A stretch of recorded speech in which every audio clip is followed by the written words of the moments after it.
Et puis, c'est un événement. Et quand je dis événement, c'est un euphémisme dans la littérature jeunesse mondiale. La sortie du tout nouveau livre de J.K. Rowling, la maman de la saga Harry Potter. L'Icabog, c'est son titre, rien à voir avec Harry Potter cette fois-ci.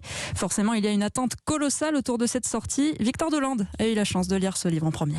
Il était une fois un petit royaume appelé Cornucopia, un pays riche où les habitants ne manquent de rien. Le roi traite bien ses sujets, ces derniers sont tous heureux, sauf au nord, dans le territoire des marécages. Là-bas, les hommes n'ont presque rien et surtout, cette contrée répugnante abrite l'Icabog, un monstre qui dévore les enfants et les moutons. Alors pour les fans d'Harry Potter, disons-le tout de suite, il n'y a aucun lien avec la saga des enfants sorciers. Pas de magie donc, mais un conte très politique cette fois. Un roman qui n'aurait jamais vu le jour sans le confinement.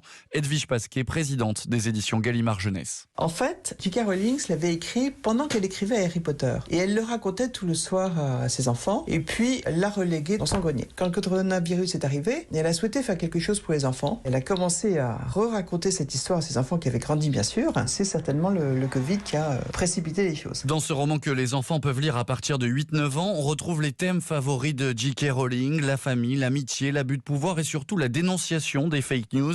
Écrit il y a plus de 10 ans, ce conte renvoie étonnamment à certains maux de nos sociétés actuelles. Et pour le grand retour de J.K. Rowling dans les rayons jeunesse, son éditeur a vu les choses en grand avec un premier tirage de 150 000 exemplaires. Victor Delande et d'ailleurs J.K. Rowling s'est engagé à reverser l'ensemble des droits de ce roman à des associations venant en aide à ceux qui ont le plus souffert du Covid.